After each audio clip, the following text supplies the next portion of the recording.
నారాయణ పండితుడు రాసినటువంటి హితోపదేశం అనే గ్రంథం. నిజానికి సంస్కృతంలో పంచతంత్రం అనే ఒక గ్రంథం ఉంది.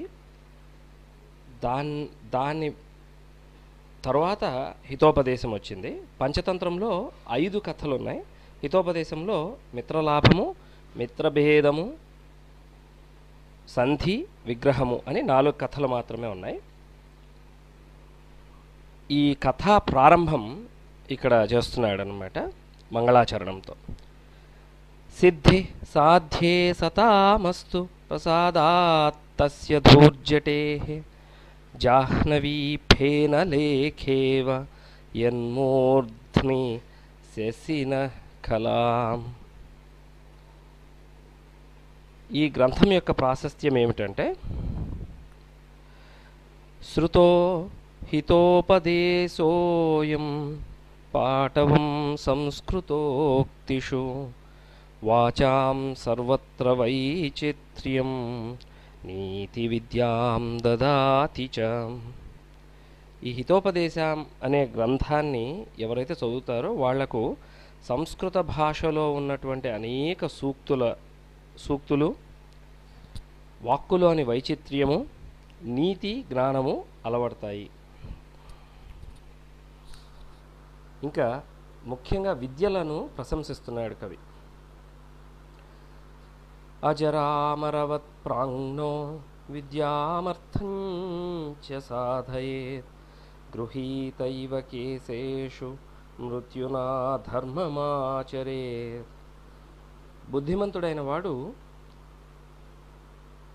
ముసలితనము, సావు నాకు ఉండవు అన్న విధంగా విద్యను, ధనాన్ని ఆర్జించాలి, అంటే సంపాదించాలి. అయితే మృత్యువు నా జుట్టు పట్టుకొని వెంట పడుతోంది అన్న రీతిగా ధర్మాన్ని కూడా ఆచరించాలి. 4వ శ్లోకం. సర్వద్రవ్యేషు విద్యైవ ద్రవ్యమాహురనుత్తమం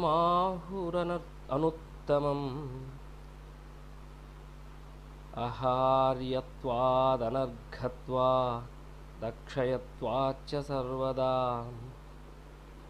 అన్ని ద్రవ్యాల్లోకి విద్య అనేదే గొప్ప ధనం. ఎందుకంటే అది అపహరించబడదు, అమ్మబడదు, ఇతరులకు ఇచ్చినా తగ్గదు. 5వది. సంయోజయతి విద్యైవ నీచగాపి నరం సరిత్ సముద్రమివ దుర్ధర్షం నృపం భాగ్యమతః పరం. దుఃఖము నీచుడైన మనుష్యుణ్ణి కూడా, విద్య అనేది నీచుడైన మనుష్యుణ్ణి కూడా గొప్పవాళ్ళ దగ్గరికి చేరుస్తుంది. ఏ విధంగా అంటే,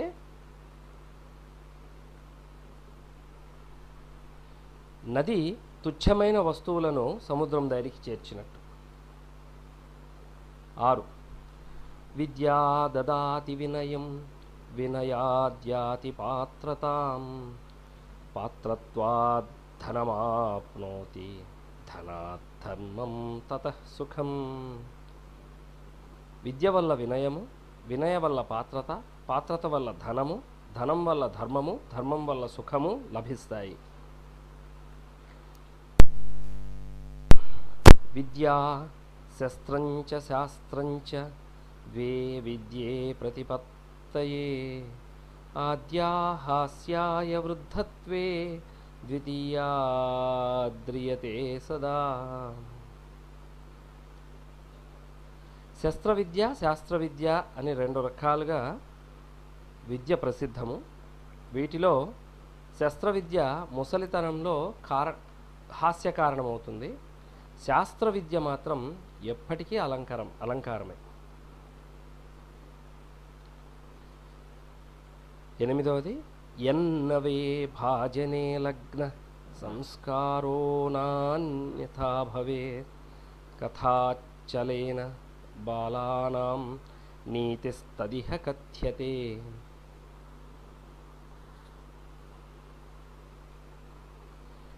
కొత్త పాత్రల మీద పడిన గీతలు ఏ విధంగా స్థిరంగా ఉంటాయో ఆ విధంగా పిల్లల మనస్సులో నాటుకున్న విద్య స్థిరంగా ఉంటుంది. ఆ విధంగా పిల్లల మనసులో నాటుకునేటట్టు కథల రూపంలో ఇక్కడ నీతిశాస్త్రం బోధింపబడుతోంది. 9వది మిత్రలాభ సుహృద్భేదో విగ్రహ సంధిరేవచ పంచతంత్రాత్ తథాన్యస్మాత్ గ్రంథాదాకృష్య లిఖ్యతే. పంచతంత్రం నుంచి, ఇతర గ్రంథాల నుంచి మిత్రలాభము, సుహృద్భేదము అంటే మిత్రభేదము, విగ్రహము, సంధి అనే 4 కథలను గ్రహించి ఇక్కడ హితోపదేశం అనే గ్రంథంగా చెప్పబడింది. ఇంకా కథా ప్రస్తావన, దీన్ని కథాముఖము అని కూడా అంటారు. గద్యము. అస్తి భాగీరథీ తీరే పాటలీపుత్ర నామధేయం నగరం తత్ర సర్వస్వామి గుణోపేతః సుదర్శనో నామ నరపతిరాసీత్. స భూపతిరేవ ఏకదా కేనాపి పఠ్యమానం శ్లోకద్వయం శుశ్రావ. భగీరథీ తీరంలో పాటలీపుత్రం అనే పేరుగల ఒక నగరం ఉంది. అక్కడ మంచి గుణములు కలిగినటువంటి సుదర్శనుడనే రాజు రాజ్యం చేస్తున్నాడు. ఒకసారి ఆయన ఈ క్రింద చెప్పబడిన 2 శ్లోకాలను విన్నాడు. ఇది 10వ శ్లోకము. ఆయన విన్న మొదటి శ్లోకం. అనేక సంశయోచ్ఛేది పరోక్షార్థస్య దర్శకం సర్వస్య లోచనం శాస్త్రం యస్య నాస్త్యంధ ఏవ సహ. అంటే శాస్త్రం ఎవరికైనా సరే ఇంకొక కన్ను లాంటిది. అది బహువిధ సంశయాలను తొలగిస్తుంది, అనేక సంశయాలను, డౌట్స్ను తీరుస్తుంది. ఇంద్రియాలకు కనబడని వాటిని కనబడేటట్టు చేస్తుంది. మనం పంచేంద్రియాలతో చూడలేని వాటిని శాస్త్రం మనకు చూపిస్తుంది అనేది పాయింట్. ఇది లేనివాడు గుడ్డివాడు లాంటివాడు అని 10వ శ్లోకం, ఆయన విన్న మొదటి శ్లోకం.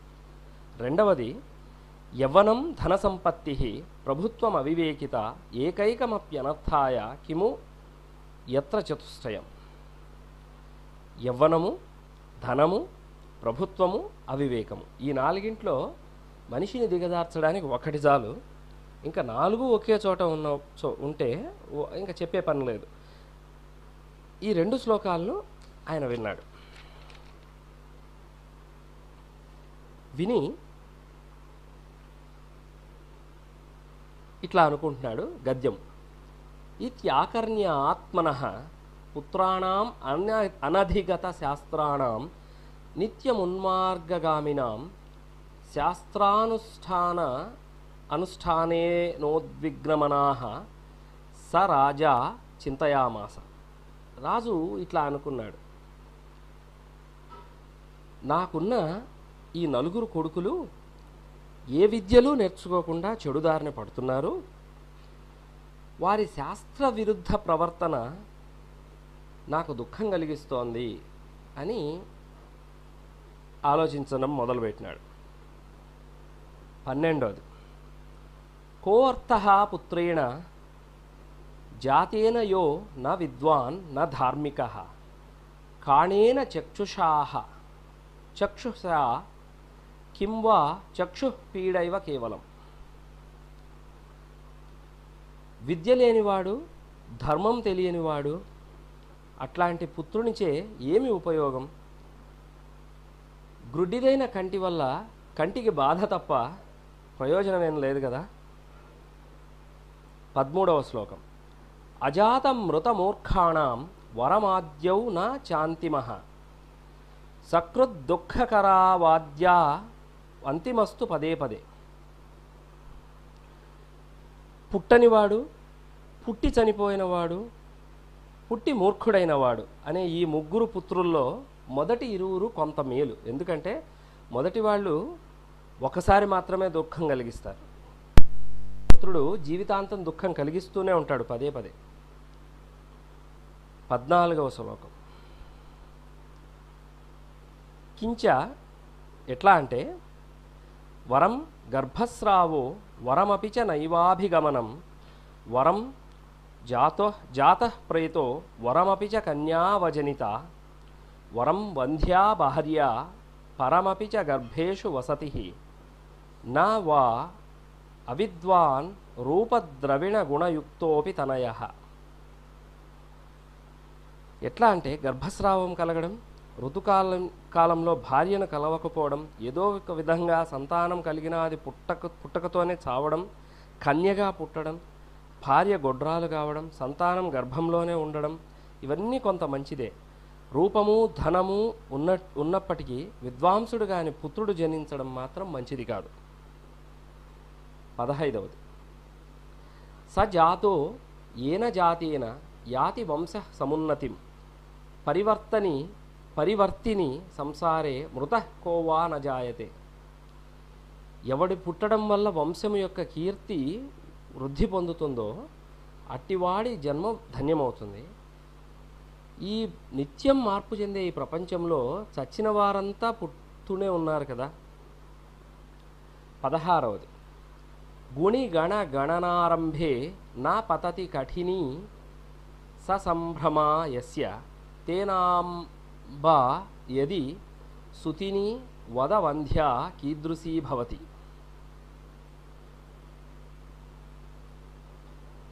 గుణవంతుల గురించి మాట్లాడేటప్పుడు ఎవని పేరు చెప్పగానే మొదట చిటికన వేలు వంగదో అట్లాంటి పుత్రుడు ఉన్న తల్లి పుత్రవతి అయి కూడా గొడ్రాలే అవుతుంది.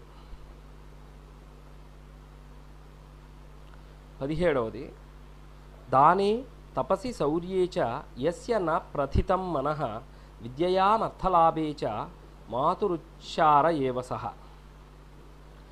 ఎవరి మనసు దానకర్మమునందు, తపశ్చర్యయందు, పరాక్రమమందు, విద్యను ధనాన్ని ఆర్జించుటలో ఉత్సాహం చూపించదో అట్టి వాడి జన్మ వాడి తల్లి వదిలిన మలంతో సమానం. 18 వరమేకో గుణీపుత్రో నచ మూర్ఖశతైరపి ఏకశ్చంద్రస్తమో హంతి నచ తారాగణైరపి. వేలాది నక్షత్రాల కంటే ఒక చంద్రుడు ఏ విధంగా మేలో ఆ విధంగా మూర్ఖులైనటువంటి వందలాది పుత్రుల కంటే మంచివాడైన పుత్రుడు ఒక్కడైనా చాలు.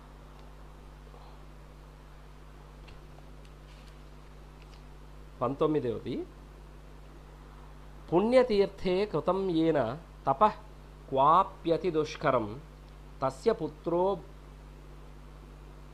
భవేద్వస్యః సమృద్ధో ధార్మిక సుధీ. పుణ్యతీర్థాల్లో ఎచ్చటైనా కఠోరమైన తపస్సు చేసిన సుకృత చరిత్రునికే విధేయుడైనటువంటి ఐశ్వర్యమున్నటువంటి ధర్మవర్తనుడైనటువంటి బుద్ధిమంతుడైనటువంటి పుత్రుడు జన్మిస్తాడు. తథాచ ఉక్తం ఈ విధంగా చెప్పబడింది. 20వ శ్లోకం అర్థాగమో నిత్యమరోగితాచ ప్రియాచ భార్య ప్రియవాదినీచ వస్యశ్చ పుత్రో అర్థకరీచ విద్య షడ్జీవలోకేషు సుఖాని రాజన్.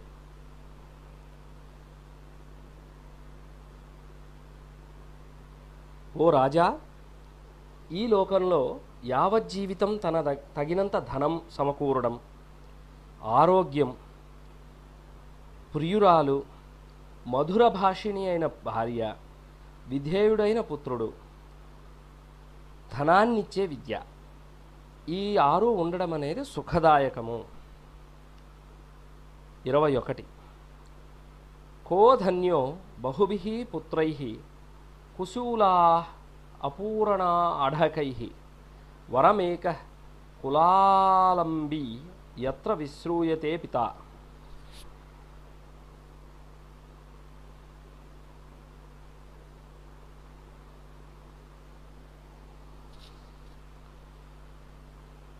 పొట్టుతో పడినటువంటి పాత్రల వంటి పెక్కురు పుత్రులు ఉండడం వల్ల ఏ తండ్రి ధన్యుడైనాడు? వంశాభ్యున్నతికి కారకుడై తండ్రికి కీర్తిని కలిగించేవాడు అయిన పుత్రుడు ఒక్కడున్నా మేలే. 22వది రుణకర్తా పిత శత్రు మాతా చ వ్యభిచారిణి భార్యా రూపవతీ శత్రు పుత్ర అపండిత, అప్పులు చేసే తండ్రి, వ్యభిచారి అయిన తల్లి, అందమైన భార్య, విద్యలేని పుత్రుడు శత్రువుల వంటి వారు. 23 యస్య కస్య ప్రసూతోపి గుణవాన్ పూజ్యతే నరః ధనుర్వంశ విశుద్ధోపి నిర్గుణం కిం కరిష్యతి. ఎక్కడ పుట్టినా గుణవంతుడైన మానవుడు గౌరవింపబడతాడు. వంశ విశుద్ధమైన నిర్గుణమైన ధనస్సు ఏమీ చేయలేదు.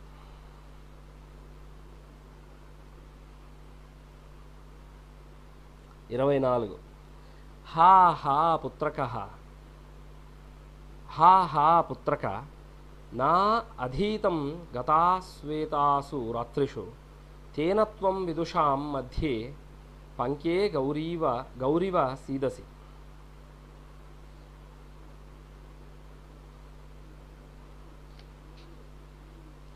అయ్యో పుత్రుడా, నీవు గతకాలంలో చదవకపోయినావు, అందువల్ల బురదలో దిగబడిన ఆవు వలె విద్వాంసుల సభలో చిక్కుబడి దుఃఖపడుతున్నావు.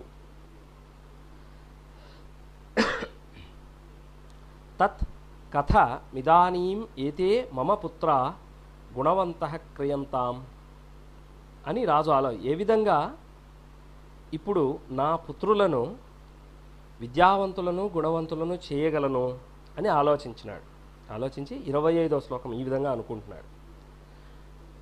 ఆహార నిద్రా భయ మైథునంచ సమానమేతత్ పశుభిర్నరాణాం ధర్మో హి తేషాం అధికో విశేషో ధర్మేణ హీనాః పశుభిః సమానాః. తినడము, నిద్రపోవడము, భయపడడము, మైథునం, ఈ 4 మనుషులకు పశువులకు కూడా సమాన గుణాలు. ధర్మం ఒక్కటే మనుషులలో అధికమైన గుణం. ధర్మరహితులైన వారు పశువులతో సమానం. 26 ధర్మార్థ కామమోక్షాణం యస్యైకోపి న విద్యతే అజాగలస్తనస్యేవ తస్య జన్మ నిరర్థకం.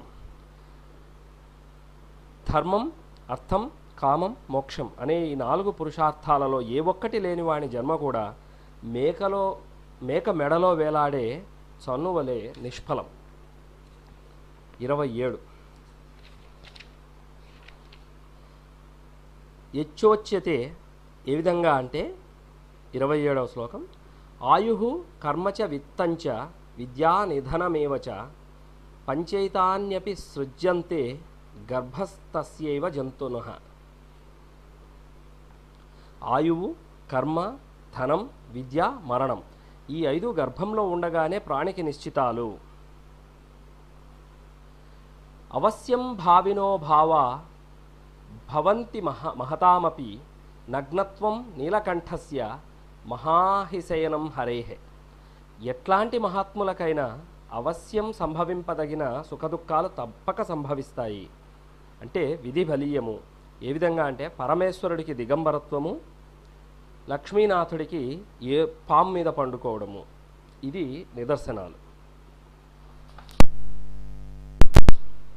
అయితే ఈ విధంగా ముందు చెప్పిన విధంగా విధిని బలీయమని నమ్మేవాళ్ళు అంటూ ఉంటారు. అయితే యదభావి న తద్భావి భావి చేయన్న తదన్యథ ఇది చింతా విషఘ్నో అయమగదః కిం న పీయతే. ఏది భాగ్యమున లేదో అది సంభవింపదు, ఏది కలదో అది వేరుగా కాదు అనే చింత నివారకం అయిన ఈ అమృతం ఎందుకు పానం చేయరు? ఏతత్ కార్యా అక్షమాణం కేశాంచదాలస్య వచనం.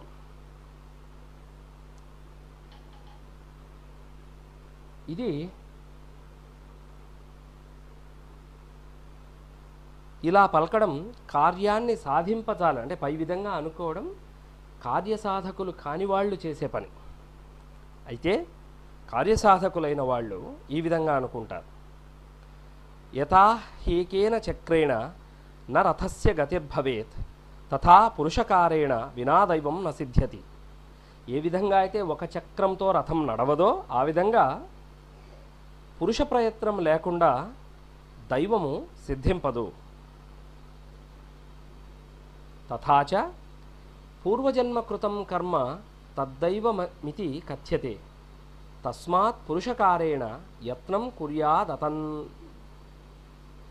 కుర్యాదతంద్రితః. అట్లనే పూర్వజన్మలో చేసిన శుభాశుభ రూపమైన కర్మయే దైవం లేక అదృష్టం అనబడుతుంది. అందుచే సోమరితనం వీడి ఉత్సాహంగా పురుష ప్రయత్నం చేయాలి. ఎందుకంటే తర్వాతి జన్మకైనా మనము మంచి మంచి సాధించాలి కదా, అందుకని. 32వ శ్లోకం. నా దైవమితి సంచింత్య త్యజేదుద్యోగమాత్మనః అనుద్యోగేన తైలాని తిలేభ్యో నాప్తుమర్హతి. దైవమని తలచి ప్రయత్నం విడిచిపెట్టకూడదు. ప్రయత్నం చేయకపోతే నువ్వుల నుండి నూనె ఎట్లా వస్తుంది? 33. ఉద్యోగినం పురుష సింహముపైతి లక్ష్మీ దైవేన దేయమితి కాపురుషా వదంతి. దైవం నిహత్య కురు పౌరుషమాత్మశక్త్యా యత్నే కృతే యది నా సిద్ధ్యతి కోత్ర దోషః. మరియు ప్రయత్నశీలుడైన పురుషశ్రేష్ఠుణ్ణి సంపద స్వయంగా వరిస్తుంది. సోమరులైన వారు దైవంచే అంటే అదృష్టంచే లభిస్తుంది అనుకొని ఉంటారు. కానీ దైవము అనే మాటను లక్ష్యం చేయక యథాశక్తి ప్రయత్నించాలి. ప్రయత్నించినా కార్యసిద్ధి కలగనిసో అది నీ దోషం ఎట్లా అవుతుంది? అందువల్ల మనం ప్రయత్నం అయితే చేయాలి. 34. యథా మృత్పిండతః కర్తా కురుతే యద్యదిచ్ఛతి ఏవమాత్మకృతం కర్మ మానవ ప్రతిపద్యతే. ఎలా కుమ్మరివాడు మట్టి ముద్ద వలన కోరిన వస్తువులను తయారు చేసుకోగలుగుతున్నాడో అట్లాగే మానవుడు ప్రయత్నం చేసి తనకు కావలసిన ఫలితాన్ని సాధిస్తున్నాడు. అపరంచ ఇంకా 35. కాకతాళీయవత్ ప్రాప్తం దృష్ట్వాపి నిధిమగ్రతః న స్వయం దైవమాదత్తే పురుషార్థమపేక్షతే. కాకతాళీయంగా ధననిధి ఎదురు కనపడిన పురుష ప్రయత్నం లేకపోతే దైవం తెచ్చి తన స్వయంగా చేతిలో పెట్టదు కదా, దాన్ని చూడలేకపోవచ్చు, ఆ ధనాన్ని మనం చూడలేకపోవచ్చు. కాకతాళీయం అంటే కాకి తాటి చెట్టుపై కూర్చుంది, అప్పుడు తాటికాయ పండింది, అప్పటికే పండి ఉంది, కాకి కూర్చోవడం వల్ల అది కిందికి రాలింది, ఆ కింద ఎవరో నిలబడి తల మీద పడి వాడు చచ్చినాడు. ఇది యాదృచ్ఛికం అన్నమాట. ఇలా జరిగేదాన్ని కాకతాళీయకం అంటారు.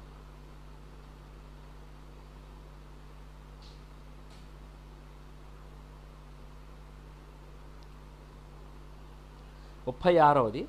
ఉద్యమేన హి సిద్ధ్యంతి కార్యాణి న మనోరథైః నహి సుప్తస్య సింహస్య ప్రవిశంతి ముఖే మృగాః. ప్రయత్నం చేస్తేనే పనులు సిద్ధిస్తాయి, కోరికల వల్ల కాదు. ఏ విధంగా అంటే నిద్రించే సింహం నోట్లోకి ఏనుగులు వచ్చి దూరవు కదా, తథాచ ఉక్తం, ఈ విధంగా కూడా చెప్పబడింది. 37. మాతా శత్రు పితావైరి ఏన బాలో న పాఠితః న శోభతే సభామధ్యే హంసమధ్యే బకోయథ. బాలుణ్ణి చదివించని తల్లిదండ్రులు శత్రువులవుతారు. ఆ బాలుడు హంసల నడుమ కొంగవలే పండిత సభలో రాజిల్లడు. 38. రూపయౌవన సంపన్న విశాల కుల సంభవాః విద్యాహీనా న శోభంతే నిర్గంధా ఇవ కింసుకాః. సౌందర్యము, యవ్వనము, సత్కులీనత అన్నీ ఉన్నప్పటికీ విద్య లేని వాళ్ళు లేని మోదుగ పూలు వలె ఎక్కడ ఆదరింపబడరు. 39. పుస్తకేషు చ నాధీతం గురు సన్నిధౌ న శోభతే సభామధ్యే జారగర్భ ఇవ స్త్రియాః.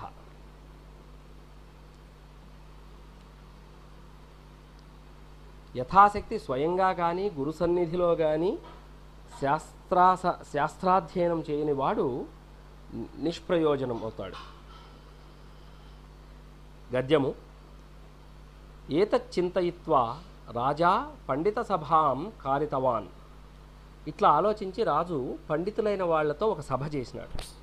రాజోవాచ భో భో పండితాః. రాజు ఇట్లా అన్నాడు, ఓ పండితులారా, శ్రూయతాం మమ వచనం, నా మాట వినండి. అస్తి కశ్చిద్ దేవంభూతో విద్వాన్ యో మమ పుత్రాణం నిత్యమున్మార్గగామినాం అనధిగత శాస్త్రాణం ఇదానీం నీతిశాస్త్రోపదేశేన పునర్జన్మ కారయితుం సమర్థః.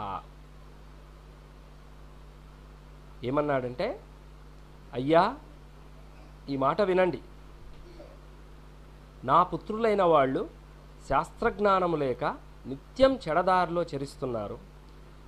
ఇప్పుడు వారికి నీతి శాస్త్రాన్ని ఉపదేశించి పునర్జన్మ కలిగించే, అంటే విద్య నేర్చుకోవడం అనేది ఇంకొక జన్మ లాంటిది, పునర్జన్మ కలిగించే సమర్థుడైనటువంటి పండితుడు ఎవడైనా ఇక్కడ ఉన్నాడా అన్నాడు.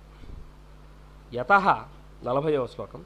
కాచః కాంచన సంసర్గాద్ ధత్తే మారకతీర్ద్యుతీః తథా సత్సన్నిధానేన మూర్ఖో యాతి ప్రవీణతాం. గాజుముక్క బంగారంతో సంబంధం వల్ల మరకతమణి వలె కాంతిని పొందుతుందట. అట్లాగే మూర్ఖుని స్నేహం వల్ల, సజ్జనుల స్నేహం వల్ల మూర్ఖుడు కూడా మంచివాడు, నేర్పరి అవుతాడు. ఇంకా ఉక్తంచ 41వది.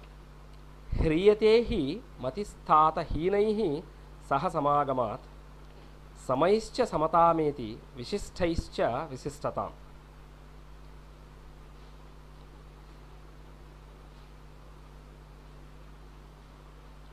ఓ తండ్రి, నీచ స్నేహంచే బుద్ధి నీచ గుణాలను, సమానుల స్నేహంచే సమాన గుణాలను, శ్రేష్ఠులైన వాళ్ళ స్నేహం చేత శ్రేష్టమైన గుణాలను పొందుతోంది. గద్యము. అత్రాంతరే విష్ణుశర్మా నామ మహాపండితః సకల నీతి శాస్త్ర తత్వజ్ఞో బృహస్పతిరివా అబ్రవీత్.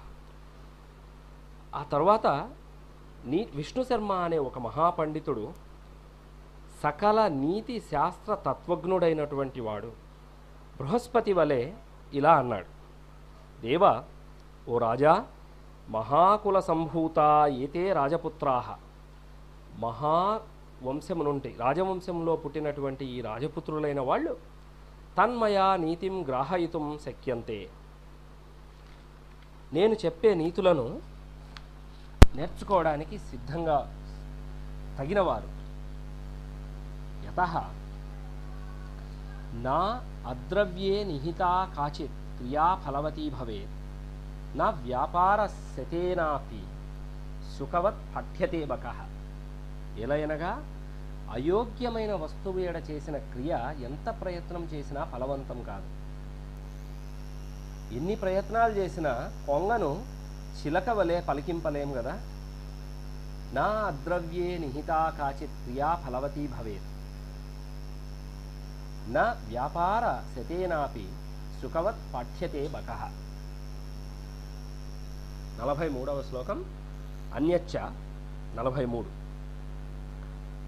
అస్మిం స్తు నిర్గుణం గోత్రే నాపత్యముపజాయతే ఆకరే పద్మరాగాణం జన్మ కాచమణేః కుతః.